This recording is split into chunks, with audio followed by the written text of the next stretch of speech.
And my sister, she's like trying to get one for Alexander because she tries to avoid as much dairy as she can because he's just slowly getting back into it.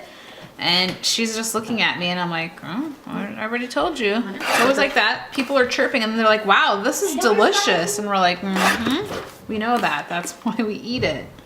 It's like Teresa's friends when they're like, oh, your cousin makes cupcakes. Can she make us cupcakes? And she's like, yeah, but you have to know that they're gluten-free. She only makes gluten-free. She can make you nut-free. She can make you lactose-free. She can make you vegan. But she can make only gluten-free. I'm not going to start baking with regular flour. First of all, I probably don't even know how to do that. But they're like, oh, okay, well, then maybe not. Right? She even contacts me. She would want 100 cupcakes. She would whatever. But then when they go to the back business, because she asked me to make 50 cupcakes, they're all gone. Everybody's like, oh my god, this is the best. This is the best chocolate cupcake I've ever had in my life. Don't you feel like? Don't you feel like it's like the biggest oxymoron? Like do you not understand what you're saying here? Like,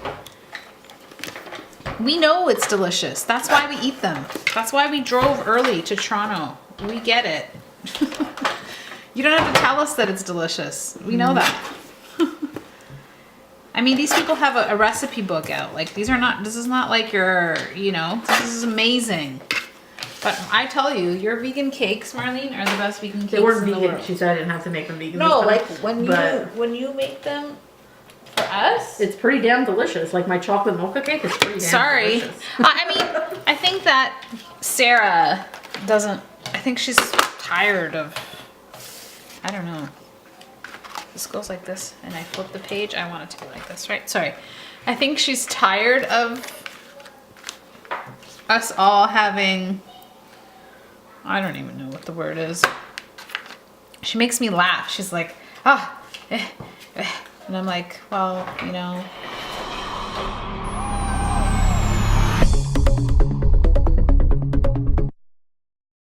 Hi everyone and welcome to Scrap Saturdays. Happy Wednesday. It's Monica. I hope you're all doing well. I hope you like that little different intro there, a little sneak peek into what we yap about during Scrap Saturdays.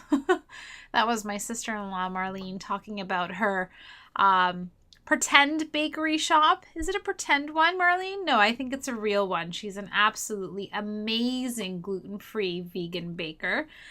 She predominantly does gluten-free because she herself is a celiac with my father-in-law. But because she's so gracious and has perfected vegan gluten-free baking, that's what we were talking about how sometimes before we try something, we automatically assume just because it's gluten-free or vegan that it's not going to taste good. And that usually at, family functions or any functions where she does bring her delicious treats, it's the first thing to go. That's right, because it's so delicious. So thank you so much, Marlene, for all the baking that you do for us all the time. We love you so much. And here is my layout that kind of coincides with the last one.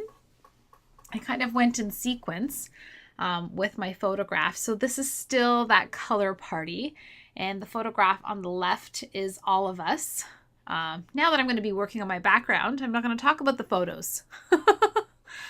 Moving on, here we have the background.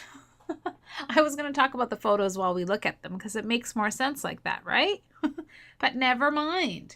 So I'm just using my Heidi Shine, and this is the teal, and I love this color. But like I told you before, I think it's kind of worn out, worn down, where I can't spray it on my piece of plastic there. That's a piece of packaging that's been so well loved with so much paint. I just keep using it. And sometimes I actually like that there is a bit of gold undertones that kind of peek through once in a while. It just gives it more of that rustic look. And so I kind of went crazy with this background here because it is still photos of the color party. So it's still okay to kind of, let loose with all of it. And this again is a horizontal formation of an 8.5 by 11. And I really like this style because it opens up the page for me. It kind of gives me a wider stance to play with, especially when I want to do what I call a dual grid, which is putting, one photo to the left and one photo to the right. So I, same old, gold and teal because they look absolutely amazing together. I was gonna say delicious, but they do. They look delicious, especially when this gold dries. Like I said, if you don't have the Heidi Swapp mist in gold, you have to see it in person. It's just the video doesn't do it justice. It looks literally like gold. So here we go, moving on. Now I can go back to the photos. Yay! So the photo on the left is the whole group of us. So of course it's me in the foreground. If you look behind my head and at the third stripe of the gentleman there, you will see that my son is looking at him, or like his face is like a profile shot. So he was kind of behind me. I don't know where my husband is. I feel bad. Maybe he was like too far out and he didn't fit into this. I call it a selfie photo, even though it's what do you call it? A groupie? I have no idea. That's not right. That's like somebody in a hippie thing, right? I don't know. Anyhow, and that's my daughter behind me with the glasses. And then my sister-in-law is the last one to the left. So she's not the one with the glasses, but she's the last one to the left, just underneath the staple. So that's Marlene. She's the baker. And then I really liked that there was this photo that I took of my husband dancing around with my son on his shoulders, which is the photo on the right. And see, Augustino was having a good time before he had that suck attack at the end when he was like, I'm so tired, I need to go home. So I'm glad that we got this photo because I'm sure this is not too far off from the next photo or the one that I did before when I told you that his face was miserable. So yeah, he was having a good time because it was awesome and the music was so much fun. So cutting up some of the, I think I'm using some Felicity Jane pieces as well. Like this is just a hodgepodge collection of things that were just in that box that I had shown you in the previous video that I had brought upstairs. Basically, I like to use up what I have left over on Scrap Saturdays, and I do have my hip kits. I have a February and I have a March hip kit physically in my scrapbook room in a box beside me, and I have not dug into them yet because I'm trying to be a really good girl and finish off a couple of layouts with the rest of what I have. And I'm going to have to find a system to sort of do some hip kit layouts and sort of control my stash so that I get the best use out of it before my next one comes, because it's been a year or so that I haven't received any kits or I haven't been subscribed to any kit clubs. So I think I need to do a little bit of purging. I think I need to let go of some stuff to make room for new stuff. I know I see a lot of people, they sell stuff on YouTube and they do their destashing, but I think it's healthy. It's almost like spring cleaning my scrapbook room. I think that's what I need to do a little bit and let go of stuff.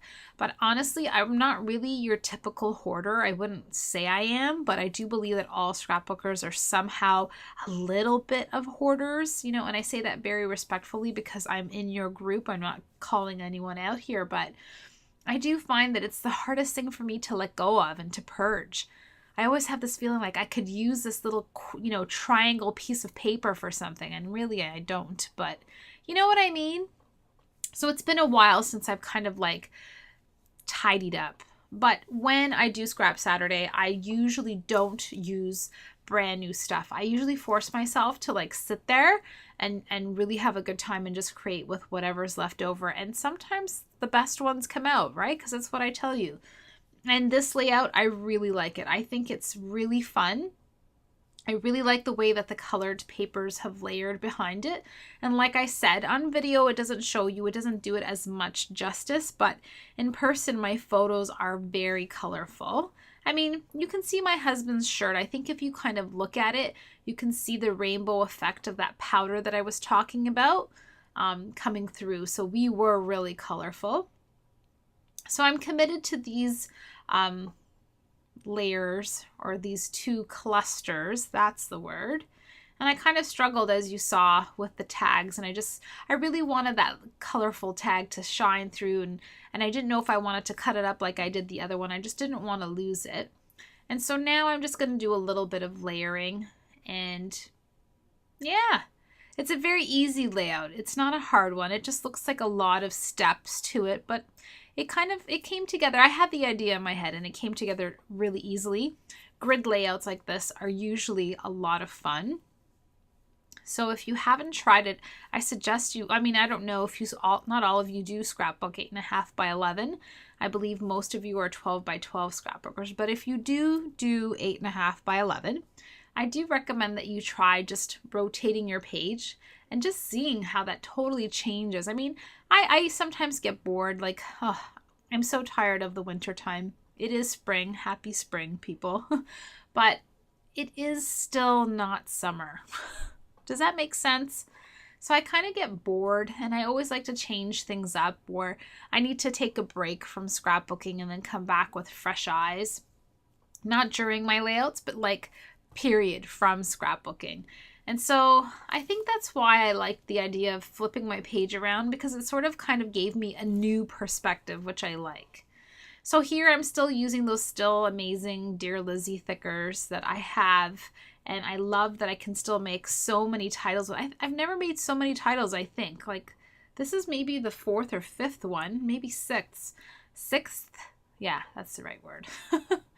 And I'm titling this one This and That. And I've just placed down those little tiny asterisks, which always adds a little bit of touch of gold that matches your titles perfectly. So it kind of adds that hint and that perfect touch on the other side so that you can have the continuous flow of the same colors on your layout. And this is that awesome paper that I used, or the other side of this chevron black and white piece of paper. So I decided to cut out the ampersand with my ampersand punch, which I love. And then I'm using another ampersand from the Thickers package. And I believe I pulled out one more, but I'm not there yet. And it's a wood veneer ampersand. And I'm just trying to layer up things now. That's kind of what I do, right? So I do my clusters as usual, so 1 and 2. And then I come about, and I think I did my background first, to be honest. And then I just kind of come to the end where now I'm just playing. Now it's just the fun part of, moving things around and trying to tuck things in between the layers. And I don't believe that This Is My Fave makes it. No, it doesn't make it to round 2. And I do switch the woe and the wonderful. Because I was looking at it and I'm thinking, no, that's not what I want it to look like. And there's that wood ampersand. And again, that one's not going to stay there either. You'll see. I'll play around a little bit. So this layout is to show you, or this process video is to show you that sometimes I'm exactly like you guys are. I do think about things. I do, put one thing here and one thing there. And I do have to play around with stuff. But overall, I think that it's coming up soon. I'm going to start using my, right here, that's right, my hot glue gun to start gluing things down. And I noticed while I was editing this video that that's kind of my little tip or secret. So a lot of you will say it's wonderful to see that you just put things down. And that's how I put things down. If I have it there and I really like it and I'm ready for the next layer or the next embellishment, then I have to get my hot glue and just commit to it. Because anytime you don't commit to something, there's 2 things that happen. One that really makes me annoyed is that things slide all over the place, and then I hate when I lose where I had them, because sometimes when you put them down, it just so happens to be that that's the most eye-pleasing place, right? So here I'm gluing down the wonderful, the sticker. I'm going to adjust it because I want it tucked in. And that's another secret with layering. You always want it sort of somehow kissing each other, right? Kissing in the sense that it's sort of slightly in a slant and it's tucked behind the other layer. So it looks like it's purposely layering behind each other, correct? If there's too many gaps and too many spaces, there's not a unity to the eye, right? So the layering looks good because it's all kind of kissing each other, right? Especially with these word stickers and whatnot. They just look so much, they look like so much fun on a page is what I wanted to say. And that didn't really make sense, but you know what I mean. And I love that there's so much color going on that I don't really have to match, and that the background paper itself being black and white the way it is, even though I know the camera, whenever you have like a chevron or a black and white diagonal line, it kind of does something to your vision, right? It's sort of like, it's making you brainwashed or something, or hypnotizing. That's it. Not brainwashed. What was I thinking? I don't know. That was weird, but funny. So yes, the wood the wood grain or the wood veneer ampersand is going to be tucked in just a little bit behind the other one. And I did use some foam dots to raise up the paper ampersand. And I just love it. I love the way the green and the yellow, it just kind of cut out perfectly for me. I really liked it. It was fun. Do I put that one there? No, that one doesn't make it. I don't think it does. But of course I need to kind of perform surgery to remove that piece. And now I'm going to be using this beautiful red splatter. Wow, like it's just so much fun. I love that sticker and I don't have any more. That's the last of that one. I used the turquoise and the yellow one in my previous layout and it's like the perfect sticker. I really do love the quality of that splatter. It really looks good on the background. And so yeah, so happy. Look at that. Woohoo! Fantastic. I love those see-through stickers, just like I told you last time. They really stick down nicely and they really make a nice impact. Like the smile big, of course. Everyone is so happy. Like we're just giddy. 4 o'clock in the morning. We're full of like color powdered dust all over our bodies. I don't even think we knew how bad we looked because there was no full-length mirror around. We were kind of just pointing at each other and laughing and thinking, oh my gosh, look how much you have on you. And then the next person would be like, no, look how much you have on you. It's just, I don't know, such a wonderful, fun, crazy, adventurous memory. And I really love, I'm glad that I pulled it up this close because I'm looking at it now and I'm thinking, oh yeah, this camera angle does it justice. It's just such a fun memory. And again, I printed it off in such a small scale because these are pictures from my phone and these are in the dark, literally. So I'm surprised that the quality of them are this good for my, for my liking. So stay tuned to the end of this video. There's another live snippet and another inside peek and a lot of delicious splattering going on so that you can see the end. Lots of big hugs. Thank you so much, guys, and I will see you soon on Saturday. So grab your photos and let's get ready to do this together.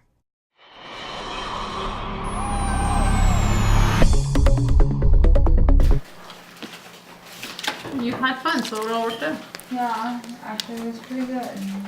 The company's Mom even came up to me, your dad's sick, you want to come with me? I'm like, well, she called me, but I had to be ready in 45 minutes. And it was Sam's baptism the next day, and I had to make cupcakes and stuff. What are we talking about? Shit stuff. What are we talking about? You went to a show, Maria? Yeah, in Niagara Falls. So we went there, and then well, when we got there, we hooked up with Annabella and Steve. And then everybody wanted to get some tea. Well, appetizer. And when the show started, we went there, and then after we went to the casino for a bit. And then we went out for dinner. And dinner was good. Where was dinner? Wow, Maria. That's so Tony nice. Tony Roma's? Yeah.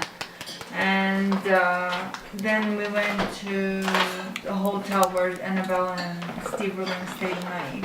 Look at We stayed until them. about close to 2 in the morning. Wow. And you wanted me to go. I'm like telling her. Why? Because Manny You're couldn't gonna go? be late. Manny was sick.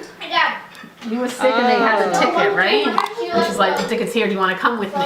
I would have, like, but you're probably going to be late. And she's like, probably. And I'm like, I told the old Cardosos the next day and live in a disaster. It was good though. Check my emails. I mean, the company was always good. What's They were good? always 1 to 100, I'd say 95. Right?